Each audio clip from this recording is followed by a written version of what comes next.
j'ai réunion avec le département chantre tout azimut, c'est-à-dire tout le monde, du premier responsable, le dernier, aux instrumentalistes compris.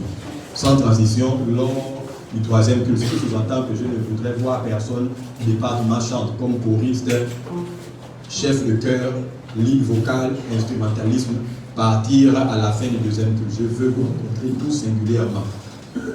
J'ai parlé. Est-ce que ça va tout le monde? Amen.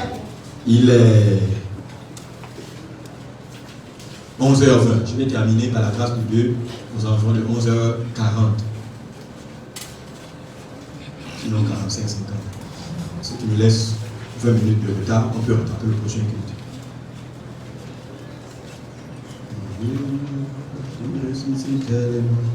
Est-ce que ça va tout le monde? Amen.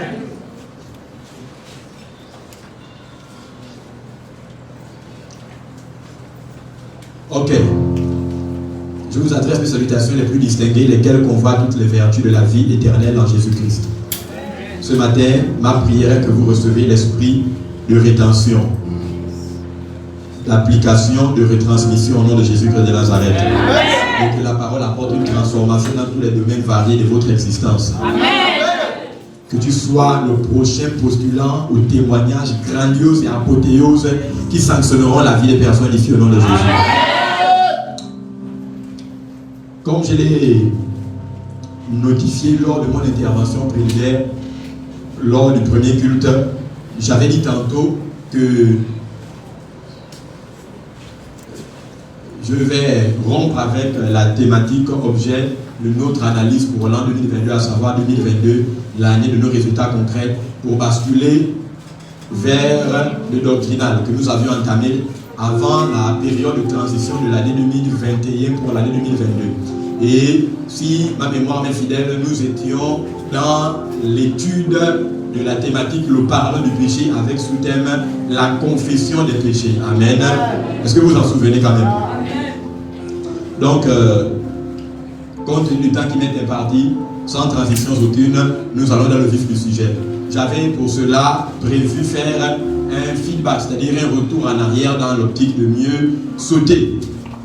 En titre de rappel, car nous avons beaucoup de visages qui me sont infamiliers dans la salle. Et je ne voudrais pas aller en eau profonde sans me rassurer que ceux-ci peuvent nager avec moi. Amen, amen.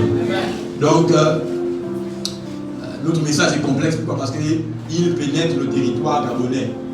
Et il y a des choses qui sont dites ici qui doivent être réfléchies à moult reprises avant d'être dispensées, de peur de ne frustrer la sensibilité des uns et des autres. Nous n'avons pas une doctrine. Le docteur Abel Damina, l'un de mes mentors dans le message de grâce, disait ceci, que la parole ne signifiera jamais aujourd'hui ce qu'elle n'a pas signifié lorsqu'elle a été écrite auparavant. Amen, amen. Donc, il disait également que nous n'avons pas notre opinion lorsque nous enseignons la parole. Mais la parole nous donne son opinion au travers notre bouche. Amen. Donc, l'ambassade de la grâce internationale en sigle AGI n'a pas une doctrine, mais elle n'a que la parole de Dieu qu'elle enseigne. Donc, il n'y a pas notre opinion dans ce que nous disons, mais c'est ce qui normalement est enseigné qui devrait être l'évangile que toutes les églises devraient prêcher. Donc, si vous entendez ça pour la première fois ici, c'est que vous n'avez jamais écouté l'évangile auparavant là où vous étiez. Amen. D'accord. J'ai pour habitude de dire que votre profondeur dans la parole définit votre hauteur dans ces mondes. Et le pasteur Émeric Lemay dit souvent, je le cite, que demeurer dans la parole vous mettra au top de ces mondes. Et j'ai l'habitude de dire également que garde ton pied sur la parole en te tenant ferme sur la tête du diable et tu obtiendras ton témoignage terrible. Est-ce que tu comprends un peu? Garde ton pied sur la parole en te tenant ferme sur la tête du diable et tu obtiendras ton terrible témoignage. Amen. La parole est l'équilibre qui vous maintient debout sur la tête de Satan pour le maintien de ta victoire. Donc, ce matin, nous allons aller en profondeur. Mais nous ne percevons pas dans la parole pour aller au ciel. Nous percevons dans la parole pour aller en profondeur dans la parole. Donc, j'avais parlé dans mon propos introductif de la confession des péchés. Dis avec moi la confession des péchés. C'est chaud, c'est pas ça. Je vous aime tellement que l'esprit a été mis de votre côté, je me suis oublié moi-même. Donc j'ai cuit pendant que je suis en train de vous parler. Donc la confession des péchés. Maintenant, vu que c'était récapitulatif des notions que nous avions d'ores et déjà développées, je vais vous poser une question. Question, tu dis avec ma réponse. Question. Question. Question. Doit-on nécessairement confesser nos péchés pour être pardonné de Dieu?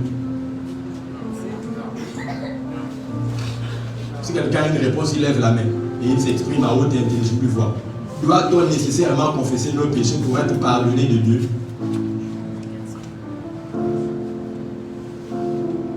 D'ailleurs, tenez le micro, elle est vraiment hors de portée de la tête, mais on va essayer. Ça passe.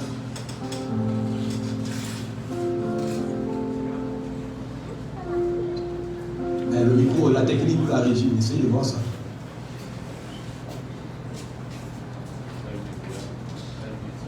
Ça allumé, paraît-il.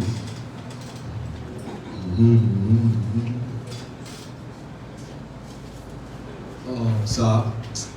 Vas-y comme ça, maman.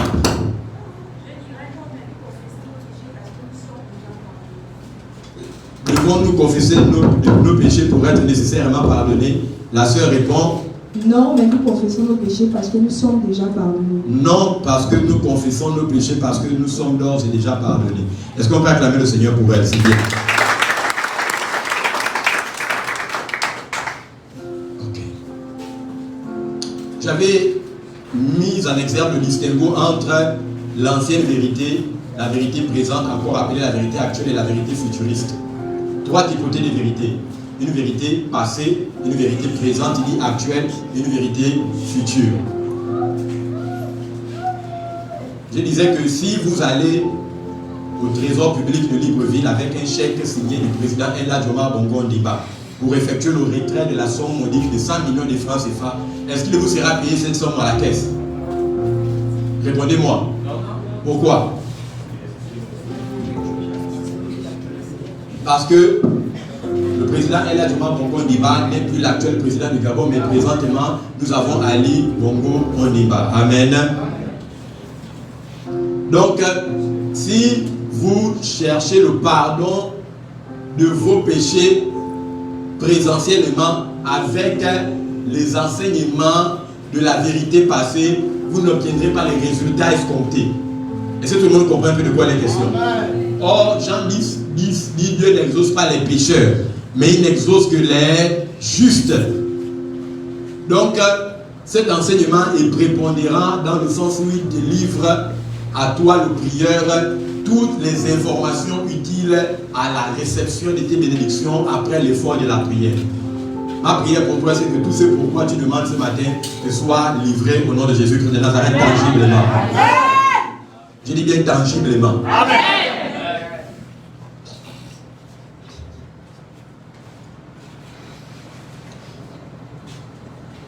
Donc, il y a une vérité passée, une vérité présente, une actuelle, et il y a une vérité future. J'avais dit ceci, que en traçant le distinguo entre l'ancienne vérité et la présente vérité, une vérité actuelle. L'ancienne vérité est encore appelée la loi, l'Ancien Testament ou l'ancienne alliance. Et la nouvelle vérité est appelée le Nouveau Testament, la nouvelle alliance ou encore la grâce. Amen. J'avais dit que dans l'ancienne alliance, la loi condamne les meilleurs d'entre nous pendant que la grâce sauve les pires d'entre nous. Amen. Je réponds. La loi, allons-y ensemble, la loi condamne les meilleurs d'entre nous et la grâce sauve les pires d'entre nous. Attention, il ne faut pas me tromper. La loi condamne les meilleurs d'entre nous et la grâce sauve les pires d'entre nous. Est-ce que c'est un sens pour toi? J'avais dit que sous la loi, c'est Dieu, c'est l'homme qui fait quelque chose pour Dieu. Mais sous la grâce, c'est Dieu qui fait quelque chose pour l'homme. Je réponds, sous la loi, c'est l'homme qui fait quelque chose pour Dieu. Mais sous la grâce, c'est Dieu qui fait quelque chose pour l'homme. Encore, perso, sous la loi, c'est l'homme qui initie la procédure de réconciliation avec Dieu. Mais sous la grâce, c'est Dieu qui initie la procédure de réconciliation avec l'homme. Sous la loi demande beaucoup, mais donne très peu à l'adorateur. Mais sous la grâce demande peu, mais donne tout à l'adorateur. Sous la loi, nous montons sur la présence de Dieu pour chercher sa face afin de trouver sa main. Mais sous la grâce, Dieu permet que nous ayons son visage en nous et que tout ce qui est dans sa main soit désormais notre acquis. Je ne sais pas si tu comprends un peu ce que ça veut dire. Sous la loi, nous montons sur la montagne. Mais dans la grâce, c'est la montagne qui vient tabernacler en l'homme. Est-ce que tout le monde comprend un peu de quoi les questions? Si tu comprends, je veux que tu me donnes un amen bien.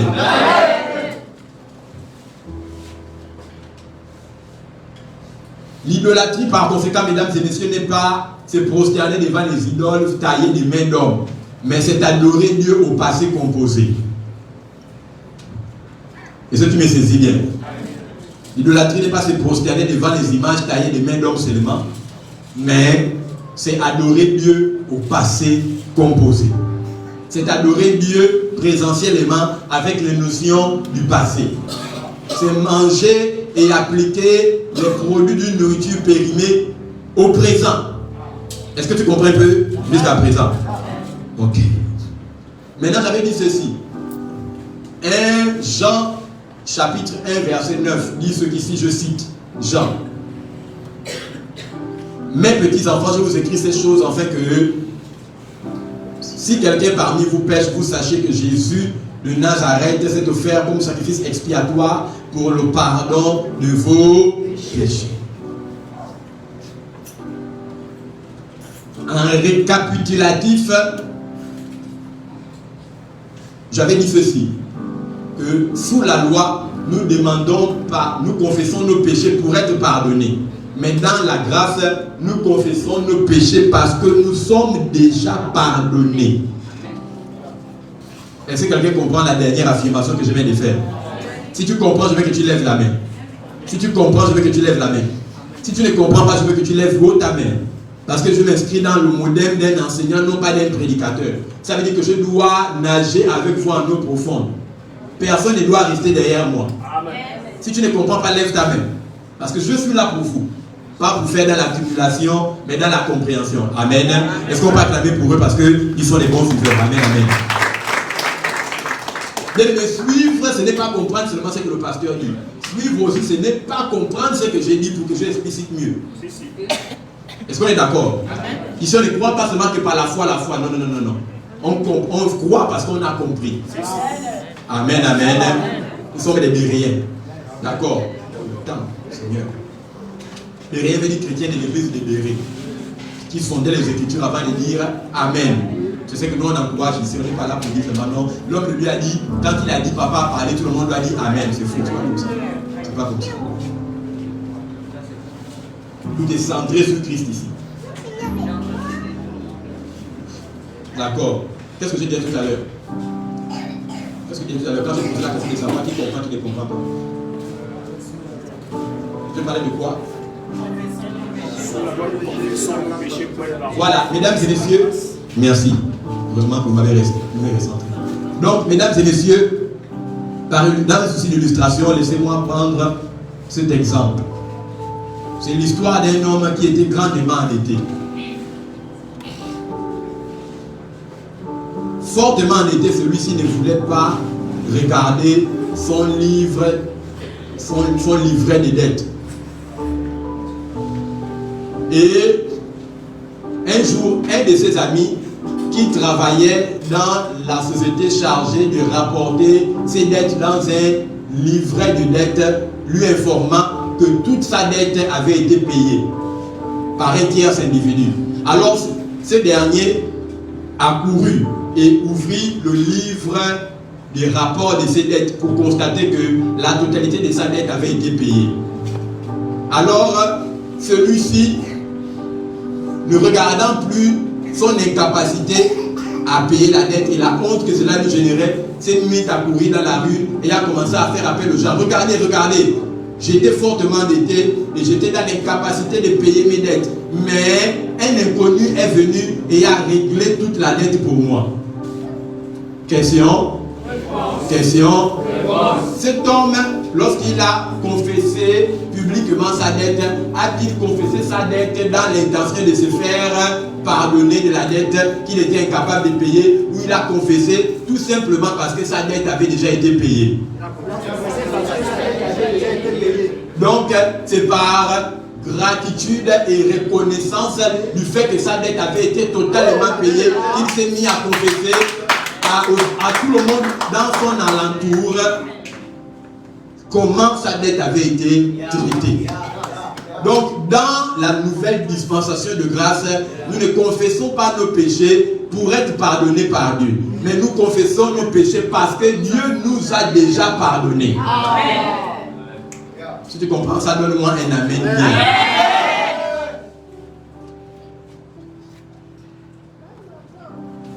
Vous êtes en train de manger à 12h pile votre repas et soudainement une famille fait irruption dans votre salon avec un enfant épileptique qui convulse, crie, bave, écume entre la mort et la vie. Et vous vous pressez en qualité de frère, sœur, pasteur en formation, moqué par les uns et les autres dans votre quartier pour prier pour l'enfant. Et quand vous dites à la d'épilepsie, démon d'épilepsie, je te conjure de sortir. Je commande sa guérison. Au moment où vous vous apprêtez à le dire, Satan te rappelle que tu n'as pas confessé tes péchés. Tu n'as pas confessé tous tes péchés avant de prier pour cet enfant. Si vous n'êtes pas assis dans votre statut de justifié, au moyen de la grâce par la foi, sans vos œuvres de confession, cela va vous réduire dans l'intensité de prière que vous vouliez commander à Satan de quitter le corps de cet enfant. Et ce nous comprenons un peu. Parce qu'il peut y avoir des situations qui surgissent à nous qui ne donnent pas le temps de pratiquer tout le formulat de prière. D'abord, j'invoque le sang de Jésus pour me purifier. Puis après, je rentre dans sa présence. Puis après, je demande au Saint-Esprit de tomber sur moi. Et puis maintenant, je porte les armes du combat spirituel. Amen, amen. À ma tête, le casque du salut. À ma poitrine, la cuirasse et la justice. À ma main gauche, le bouclier de la foi pour éteindre tous les traits enflammés de l'ennemi. À mes reins, la ceinture de vérité. À mes pieds, les chaussures qui donnent, les bottes qui donnent le lien de l'évangile de paix. Et par-dessus toi, ma main droite, l'épée de l'esprit qui est la parole de Dieu. Mais tout ça là, si tu vas porter ça et faire le récital là, avant de prier pour quelqu'un, la personne a déjà glissé entre les doigts depuis longtemps. Donc, bien aimé, Dieu n'a pas de formulaire, il n'y a pas 4 pas pour commencer à chasser les démons. Il n'y a pas 7 étapes pour entrer dans la présence de Dieu. La Bible dit, Hébreux 4:16, que approchez-vous du trône de grâce avec assurance, afin de collecter miséricorde et grâce en temps de besoin. Il n'y a pas besoin de formulaire. Mais si tu es en Christ, tu es justifié. Que tu es prié avant ou pas avant de dormir, que tu es prié ou pas avant de sortir de ta maison quand tu t'es réveillé, Dieu te protège.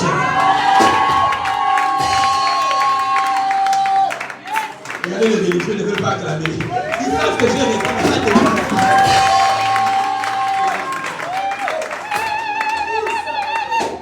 c'est gratuit, te donner un passage biblique à appuyer. Seigneur, on peut être religieux sans être spirituel. Amen, amen. On peut être religieux sans être spirituel. Ta prière n'a pas besoin, Dieu n'a pas besoin de ta... Non, je vais changer ça. Dieu n'a pas besoin de ta prière pour envoyer ses anges te protéger. Amen. Hébreux 1:11. Hébreux 1:11-13. Les anges ne sont-ils pas des serviteurs envoyés par Dieu auprès des saints qui doivent hériter l'eau? Dieu les a envoyés avant que tu ne sois saint. Le jour où tu es né, après le geste intime entre ton père et ta mère, le jour où tu naquis, Dieu avait déjà envoyé 2 anges. Ça veut dire que ces anges-là sont là, c'est pour te conduire vers le salut. Lorsqu'il trace d'évangélisation, un billet, un prospectus manuel t'est partagé. En disant, ils ont fou l'échangeur. Tu veux jeter, c'est toi qui te dit, non, ne jette pas ça, mets ça dans la poche. Ça peut être à cette invitation-là même que ta vie sera métamorphosée, sera transformée. Et pendant que tu veux les jeter, tu vas dire, puis en même temps, tu déplies ça, tu mets dans la poche. Tu dis quand même, il y a une petite voix qui te parle, mais la petite voix qui te parle quand tu n'es pas né de nouveau, tu te chuchotes à l'oreille. Elle te chuchote à l'oreille parce que ce n'est pas le Saint-Esprit qui vient en toi, mais c'est un ange à l'extérieur. Ton ange gardien qui te compelle à prendre les bonnes décisions qui peuvent s'introduire dans le salut. Dieu envoie les anges pour veiller sur toi avant que tu ne sois dans le salut. Ça veut dire qu'il n'a pas besoin alors que tu pries pour que les anges te protègent. Un ange qui ne te protège pas est mis aux arrêts par la hiérarchie supérieure, ne ferait en privé jugement. Il y a des gens qui vont au travail le matin en situation de danger. Ils sont pressés et oppressés parce qu'ils se rendent compte pendant que le chauffeur est déjà à 100 à l'heure. Si la voiture se trouve, je n'ai pas prié avant de sortir. Ils se rendent compte qu'il y a un danger. Dieu t'a échappé des problèmes quand tu ne priais pas. Ce n'est pas maintenant que tu es en crise quand tu ne pries pas et que tu es obligé de recommander le Seigneur ton chemin. Les routes, les sentiers, les moyens, les véhicules, tu vas peut-être qu'il va t'abandonner. Là où le président vit, la garde rapprochée, la garde républicaine est obligée de veiller sur lui. N'est-ce pas dit, ton corps est le temple d'habitation de l'être suprême. Si le président vit dans ton corps, il est normal. Cela devient un devoir pour tout ange qui se respecte de pouvoir veiller à l'endroit où le président demeure dans son habitation parfaite.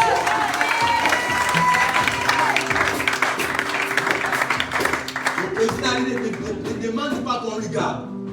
Il doit être gardé à cause du statut.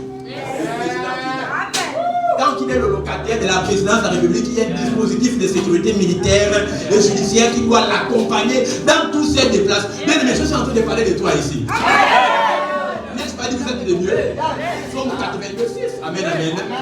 C'est cela. Exode chapitre 7. Dieu dit à Moïse, je t'établis Dieu sur Pharaon et Aaron ton frère sera ton prophète. Amen. Dis avec moi, je suis un Dieu. Je suis un Dieu. Les églises de jeunes ont regardé les choses qu'il a. Amen, amen.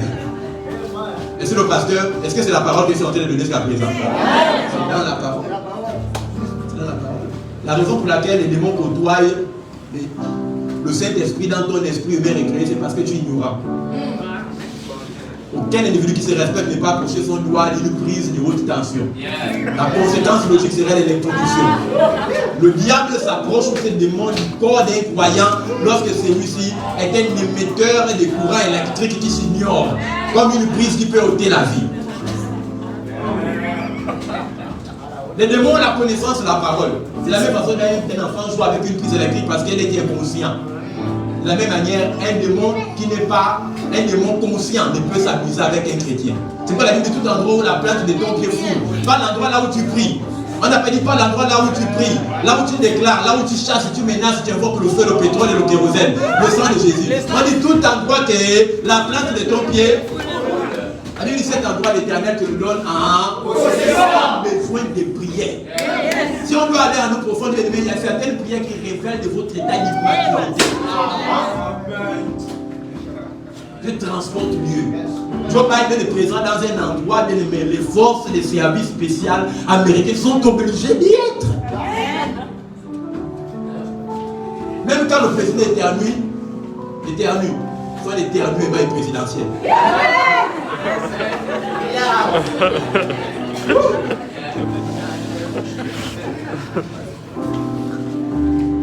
Amen. Est-ce que quelqu'un me dit ce matin? Le temps est fini. 11h43. Permettez-moi rapidement d'introduire quelque chose. On parlait de quoi? De la confession des péchés. D'accord. J'ai une scène d'horreur pour les chansons qui sont chantées où l'on dit, je cite, le sang de Jésus est venu réconcilier Dieu avec l'homme. C'est faux. Le sang de Jésus n'est pas venu réconcilier Dieu avec l'homme. C'est une vérité passée. Parce que dans la loi, c'est l'homme qui initiait la procédure de réconciliation avec Dieu. Mais dans la grâce, c'est Dieu qui vient initier la procédure de réconciliation avec l'homme.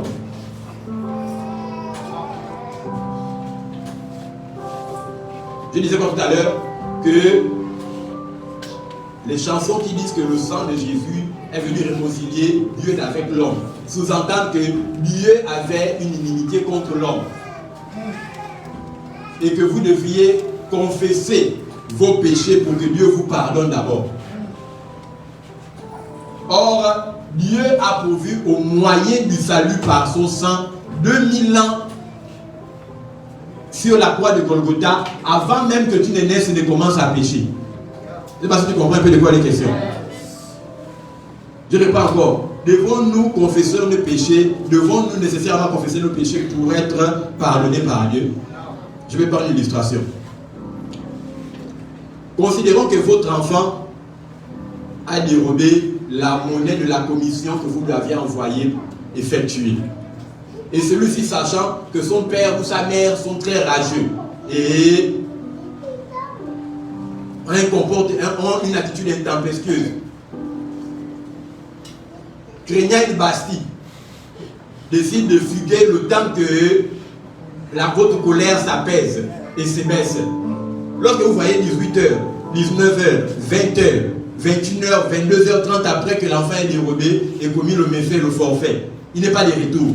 Vous allez attendre qu'il vienne auprès de vous, confesser d'abord son vol pour que vous lui pardonniez, ou bien parce que l'heure est déjà avancée, vous allez commencer à le rechercher dans tout le quartier et dans la ville. Vous allez faire quoi? En tant que parents mauvais que vous êtes, vous allez faire quoi? Vous allez le rechercher. Vous n'allez pas attendre qu'il vienne confesser son méfait et son forfait pour que vous le pardonnez. Mais vous allez commencer à le rechercher. Amen, amen. Vous qui êtes mauvais, vous savez donner des bonnes choses à vos enfants comme le pardon de leurs fautes avant même qu'ils ne viennent se confesser devant vous. À plus forte raison, le Père Dieu ne vous accordera-t-il pas le Saint-Esprit, le pardon, la grâce et la miséricorde avant même que vous ne lui confessiez vos péchés. Si tu as compris bien, si tu as compris que tu acclames le Seigneur.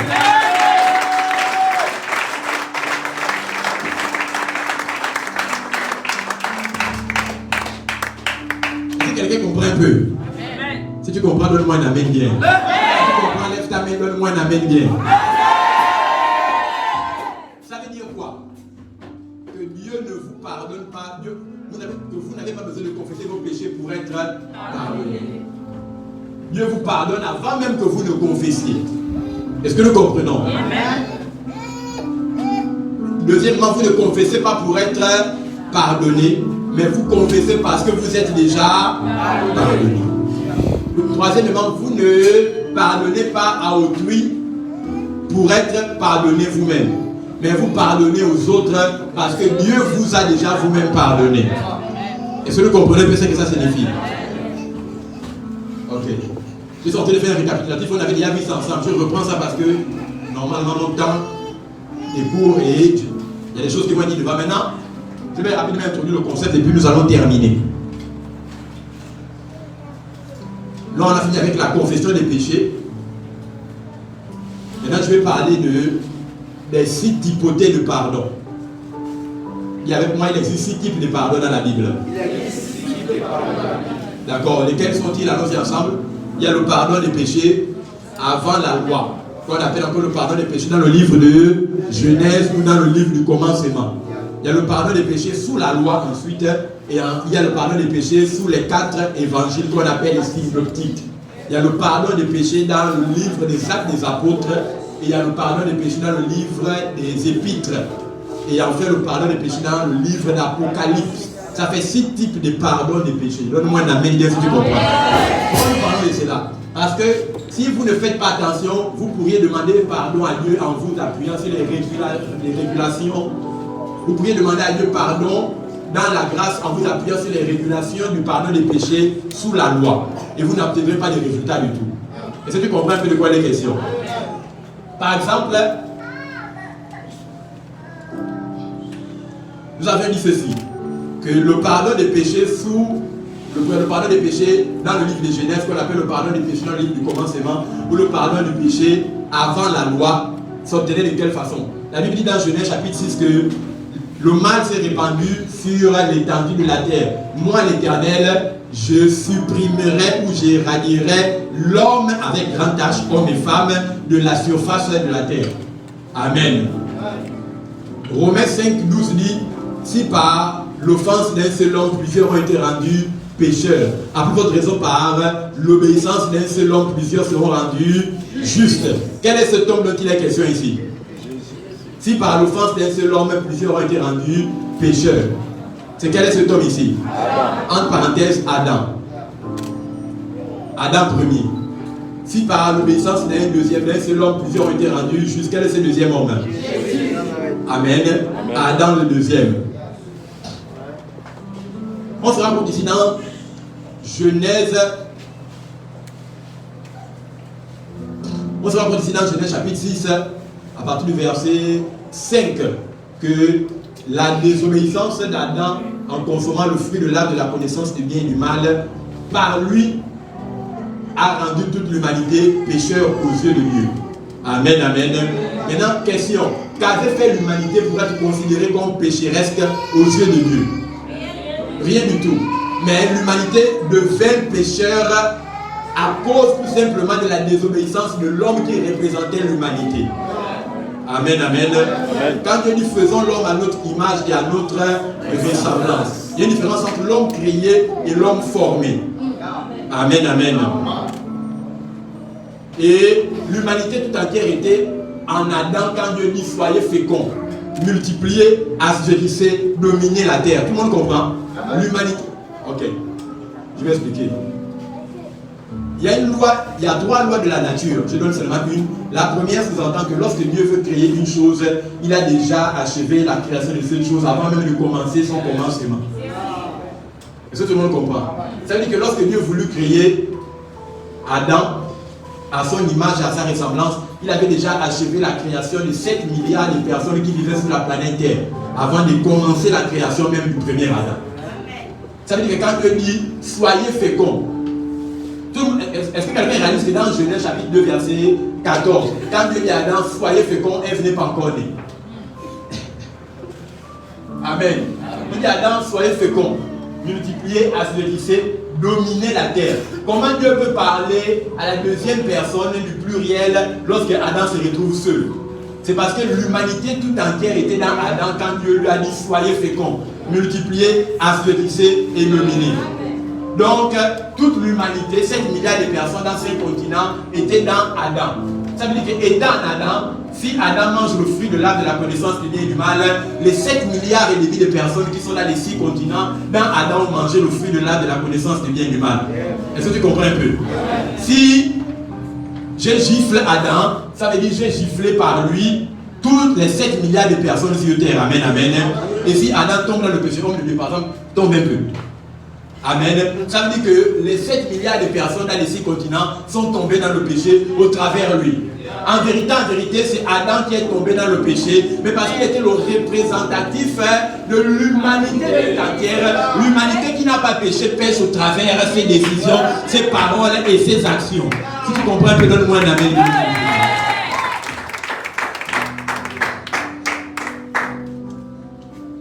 C'est comme là, vous êtes une sœur. Vous portez votre enfant dans les bras, mais votre enfant était dans vos reins avant qu'il ne naisse. Si vous avez mis les comprimés dans l'intention de vous suicider, vous et votre enfant seraient morts. On n'aurait pas connu cet enfant, mais il existait dans la pensée de Dieu. Est-ce que nous comprenons? C'est comme ça que Adam était en grossesse de toute l'humanité. Lorsqu'il a mangé le fruit de l'arbre de la connaissance du bien et du mal, et nous a rendus pécheurs. Maintenant, d'accord. Maintenant, Romains 5, 17. Si par l'offense d'un seul homme plusieurs ont été rendus pécheurs, par l'obéissance d'un seul homme plusieurs ont été rendus justes. Je disais que qu'avons-nous fait nous pour être considérés comme pécheurs aux yeux de Dieu? Nous n'avons rien fait. Amen, amen. Pourquoi? Parce que nous avons hérité du péché adamique et vécu par droit de naissance naturelle. Nous sommes d'accord jusqu'à présent, non? Amen. Ok. Maintenant, deuxième chose, c'est que est-ce qu'au temps de Adam, il y avait le péché sur terre? Est-ce qu'au temps d'Adam, il y avait le péché sur terre?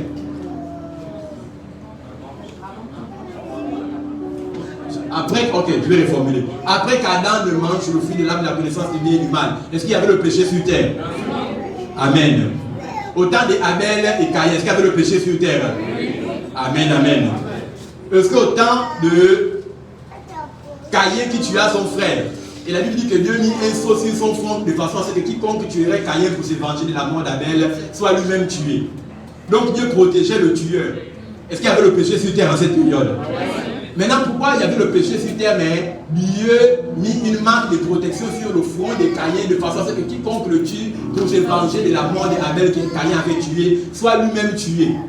Dieu qui protège le pécheur. Pourquoi alors Dieu permit que Caïn puisse épouser sa sœur, la fille d'Adam? Or la Bible dit dans Exode, lorsque la loi est donnée, que tu ne prendras point ta femme pour sœur. Est-ce qu'il y avait le péché sur terre en cette période-là? Il y avait le péché, mais le péché n'était pas imputé sur terre. Le péché n'était pas sanctionné sur terre. Au temps de Adam.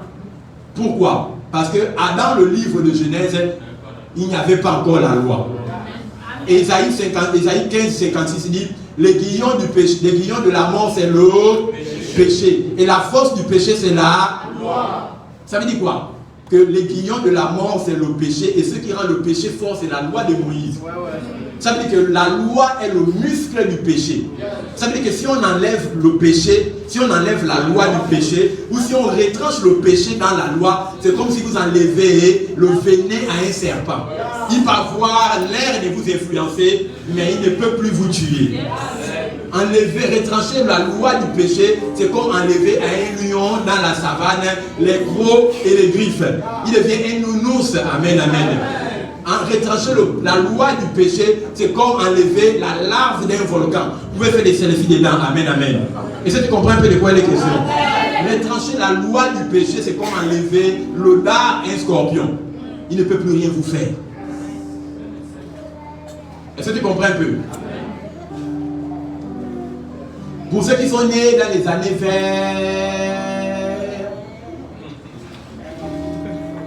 avant, lorsque vous arriviez à l'échangeur des Zion, il y avait le feu rouge des Zion. Vrai ou faux? Lorsque vous passez dans les années 1994, la présence du feu tricolore va vous imposer de vous arrêter là lorsque le feu était rouge. Car rouge veut dire stop, orange veut dire ralenti, feu vert veut dire on part. Amen, amen.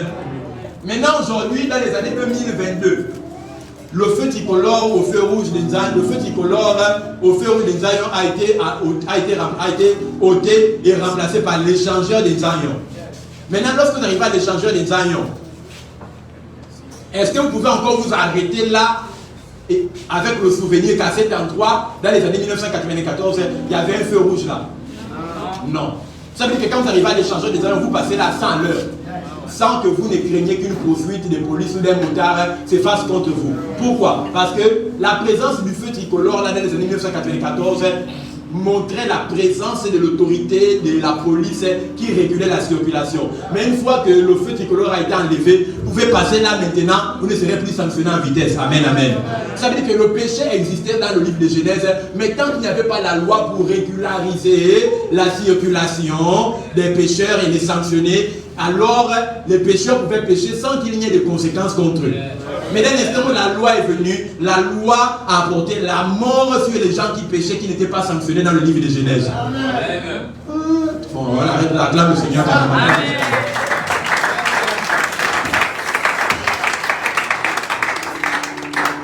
On arrête là pour aujourd'hui, après le prochain culte. Je devais introduire, mais je ne vais pas terminer parce que mon temps est court, j'ai 20 minutes d'intervention. C'est déjà beaucoup. On retient une chose. Dans le livre de Genèse, dans le livre de Genèse,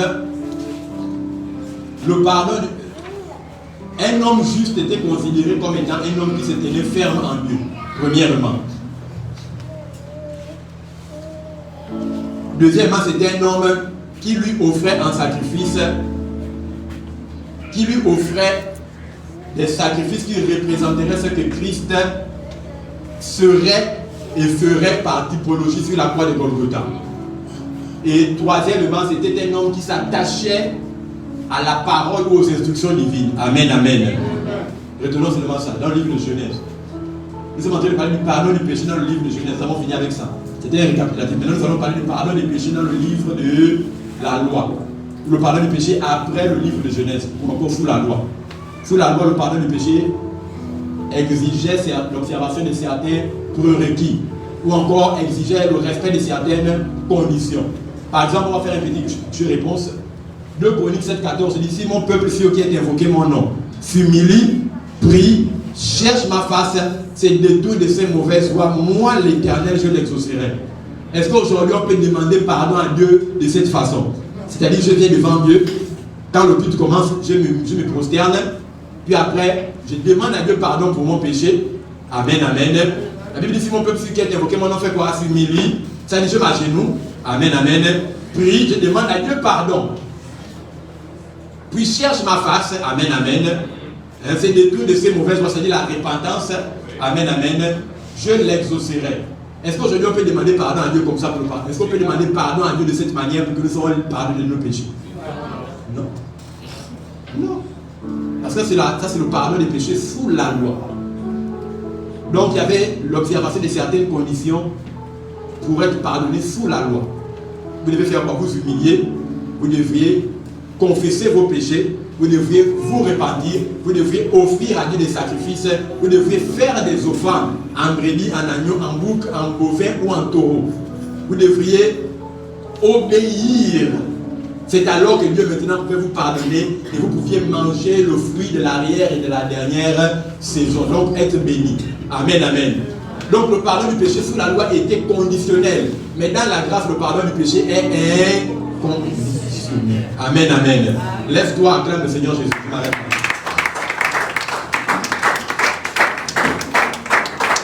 Amen, amen. Maintenant, je vais vous poser une question. Question. Maintenant, sous la grâce, est-ce que je peux obéir à Dieu? Amen, amen. Oui. Oui. Ok. Maintenant, sous la loi, le pardon des péchés est conditionnel. Mais sous la grâce, le pardon du péché est inconditionnel. Est-ce que tu comprends un peu bien de quoi la question? Ce qui empêche que tu ne reçoives pas ta bénédiction, c'est parce que tu ne connais pas comment réguler ton système de prière et de demande à l'endroit de Dieu pour que le ciel te livre tous ses bienfaits sur terre. Est-ce que tu comprends un peu? Voilà. Pour réussir l'examen de la vie, cela est basé sur la compréhension. Dis avec moi la compréhension. Maintenant, j'ai dit que doit-on nécessairement demander à Dieu pardon pour nos péchés avant d'être pardonné? Vous avez répondu non. D'accord. Maintenant, je disais ceci, que sous la loi, nous demandons à Dieu pardon, nous devons confesser nos péchés pour être pardonnés. Mais sous la grâce,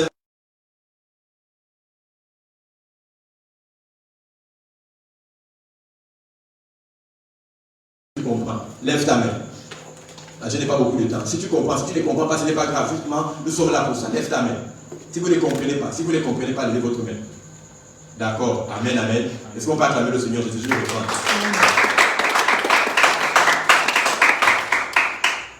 Je reprends. Sous la loi, nous confessons nos péchés pour être pardonnés par Dieu. Mais sous la grâce, nous confessons nos péchés parce que nous sommes déjà pardonnés. Est-ce que ça va un peu? Amen. Pourquoi? J'explique. 1 Jean 1,9, c'est le texte qui soutient mon adresse, dit: mes petits enfants, si quelqu'un parmi vous pêche, sachez que nous avons Jésus-Christ, notre avocat, qui lui s'est offert comme sacrifice expiatoire pour le pardon de nos péchés. Doucement, les enfants. Maintenant, je disais ceci. Écoutez bien, écoutez bien. Écoutez bien. Par illustration, c'est l'histoire d'un homme qui était grandement endetté. Et grandement endetté, il n'aimait pas ouvrir son livre de dette parce que cela lui rappelait combien il était endetté. Alors, un ami à lui qui travaillait dans l'organisme chargé de la comptabilité de ses dettes lui dit que toutes ces dettes avaient été payées par un tiers individu. Alors, ce dernier alla ouvrir son livre de rapport de dette et constata que toute sa dette avait été payée. Alors, celui-ci, ne regardant plus son incapacité à régler ses dettes, va commencer à appeler les gens pour dire venez et regardez. J'étais grandement endetté et je n'étais pas capable de payer mes dettes. Mais un inconnu a réglé toute ma dette. Est-ce que nous comprenons que cet homme ne confesse pas publiquement sa dette à son entourage pour être pardonné le paiement de ses dettes, mais il confesse ses dettes publiquement parce que ses dettes ont déjà été payées par quelqu'un. Est-ce que nous comprenons un peu? Amen. Donc dans le régime actuel, nous ne demandons pas, nous ne confessons pas nos péchés pour être pardonnés, mais nous confessons nos péchés parce que nous avons déjà été pardonnés sur la croix de Golgotha. Est-ce que tu comprends un peu?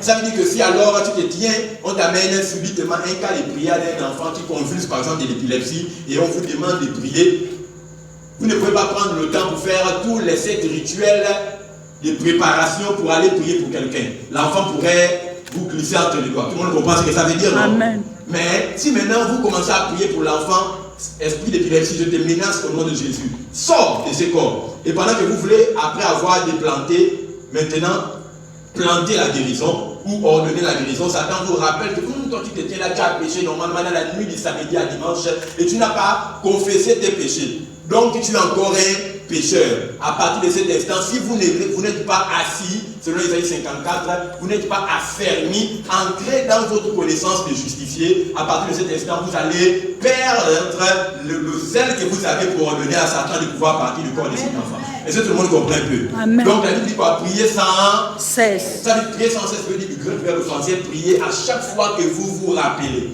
Il n'y a pas de formula pour les prières. Il n'y a pas de canevas ou d'organigramme pour la prière. Est-ce que nous comprenons? Amen. La Bible dit dans Hébreux 4,16, approchez-vous du trône de grâce avec assurance, afin de collecter miséricorde et grâce en temps de besoin. Ça veut dire quoi? Que il n'y a pas d'abord que nous évoquons le sang de Jésus. Puis après, nous rentrons dans la présence de Dieu. Puis maintenant, nous évoquons le Saint-Esprit de descendre en nous. Amen, amen. Puis ensuite, nous répétons maintenant de tous les armes du combat spirituel de Éphésiens chapitre 6. Je mets à ma tête le casque du salut, la cuirasse de la justice à ma poitrine, le bouclier de la forme à main gauche, la ceinture des vérités à mes reins, les chaussures qui donnent le zèle de l'évangile des pieds, les chaussures qui donnent le zèle de l'évangile. Amen, amen. Et ensuite, à ma main droite, l'épée de l'esprit qui est la parole. Quand on a fait ça maintenant, on peut maintenant dire, nous allons dans le camp ennemi pour arracher ce que le diable nous a volé. Mais le diable ne peut rien te voler. Amen, amen. Est-ce que tu comprends un peu? Bien, mais si tu portes ça tous les dimanches quand tu viens à l'église, maintenant quand tu pries chez toi de lundi à samedi et que tu ne révèles pas les armes du combat spirituel, ça veut dire que donc quand tu pars sur le chemin des batailles, tu es comme un soldat qui va en guerre nue devant l'adversaire. Il suffit plutôt la honte pour son camp que la libération. Amen, amen. Est-ce que tu comprends un peu quoi les questions? Donc c'est la religion. On peut être religieux sans être spirituel. Si tu comprends un peu, donne-moi un amen bien. Amen. Je disais que Jean Bosco qui disait un homme de Dieu qui est le père du message de la grâce en République démocratique du Congo, l'ex-Zaïre. Il disait ceci, je le cite, il dit, il y a des mensonges qui sont enseignés dans les églises chaque dimanche. Au nombre de ces mensonges, c'est que nous devons inviter le Saint-Esprit à descendre sur nous. Il dit non, la Bible dit dans Pierre que ton corps est le temple du Saint-Esprit. Maintenant, si ton corps est le temple du Saint-Esprit, ça veut dire que ton corps est la maison du Saint-Esprit, la maison de Dieu. Comment alors tu peux inviter Dieu dans sa maison, dans l'optique où il est déjà le propriétaire? Dieu ne peut pas être invité dans sa propre maison. Donc, rentrer dans la présence de Dieu, invoquer le Saint-Esprit qui descend sur nous. Quand il vit depuis longtemps en toi, ça fait plaisir. On se ressent bien quand on fait ça. Mais Dieu n'a rien à voir à l'intérieur. Le Saint-Esprit vit en toi 7 jours dans la semaine, 30 jours dans le mois, 31 jours si vous voulez, 12 mois dans l'année, 365 jours et 366 jours sur l'année bissextile. Il vit, il demeure en toi. La Bible dit celui qui demeure sous l'abri du Très-Haut repose à l'ombre du Tout-Puissant. J'ai dit à l'Éternel, tu es mon refuge, mon rocher, le Dieu en qui j'ai mes confiance. Si tu demeures en lui, la Bible dit non, ils te feront la guerre mais ne te vaincront. 1000 tomberont à ton côté, 10 000 à ta droite. Tu ne seras jamais. De tes yeux, si tu demeures en lui, tu regarderas et verras la rétribution du méchant. Ça veut dire si tu demeures en lui, mais si tu es temporairement dans sa présence lors des cultes de dimanche, mardi et les jeudis, et tu en ressors quand tu sors de l'église, par faute de demeurer, tu seras vaincu par le diable dans la semaine et fortifié à l'église lorsque tu es présent lors des cultes. Amen, amen. Est-ce que tu comprends un peu de quoi il est question? Amen. Je te donne ce matin une mentalité de demeurant éternel dans la présence de Dieu au nom de Jésus. Amen. Est-ce que tout le monde comprend un peu la parole? Amen. Ok, il est 10h02, je termine à 10h05 comme j'avais dit. Il me reste 3 minutes. Maintenant, je suis contre tous les chants qui disent que, tous les chants qui chantent que le sang de Jésus est venu réconcilier Dieu avec l'homme. C'est faux. Parce que l'inimité se trouve dans la tête, dans le système des pensées de l'homme, pas dans la pensée de Dieu. Bien aimé, Dieu n'agit pas, il préagit. Est-ce que nous comprenons? Amen. Ça dit que Dieu ne réagit. Ok. Certains veulent postponer la relation qu'ils ont avec leur père naturel à la relation qu'ils ont avec le Dieu vivant d'Israël. Or, ce n'est pas la même chose. Lorsque un enfant commet une faute contre son père biologique en dérobant la monnaie de la commission qui lui a été donnée de faire, cet enfant, connaissant les réactions impulsives de Basti, de son père, décide de fuguer de la maison. Et lorsqu'il fugue de la maison et que le père se rend compte qu'il est 19h, 20h, 21h, 22h, l'enfant n'est pas de retour, est-ce que le père attend une demande de pardon de son fils fugant et voleur pour lui pardonner, ou le père se met automatiquement à la recherche de son enfant? Il le tape, il dit non, si l'enfant ne me demande pas pardon, il ne revient pas dans cette maison, il y a 22h, le père oublie le forfait et le méfait commis par son enfant et commence à le chercher dans tout le quartier, dans toute la ville. Amen, amen. Est-ce que l'enfant a demandé pardon pour ses péchés? Non. Est-ce qu'il a confessé le péché auprès de son père? Non. Maintenant, si c'est comme ça avec les parents naturels qui sont mauvais, qui savent néanmoins donner des bonnes choses à vos enfants, à votre raison, le Père éternel, même si vous avez fauté et que vous avez oublié de demander pardon, le Père, lui, vous pardonne avant même que vous ne confessiez vos péchés, parce que son amour est plus grand que l'amour de vos parents biologiques. Si tu comprends de quoi les questions, tu me donnes un amen bien. Maintenant, ce matin, qu'est-ce qui t'empêche de recevoir de Dieu ta bénédiction? Amen, amen. Qu'est-ce qui t'empêche de recevoir de Dieu ta bénédiction? Peut-être que tu as dit que peut-être parce que tu n'as pas confessé tes péchés, que tu ne peux pas recevoir. Peut-être parce qu'on t'a dit que tu n'as pas demandé pardon de tes péchés pour recevoir le miracle, la bénédiction, la guérison, le travail, la promotion. Bien aimé, aujourd'hui, ce matin, que tu as demandé pardon, que tu as confessé ou non confessé, tu es déjà pardonné. Lève-toi et acclame le Seigneur Jésus. C'est terminé. Donc,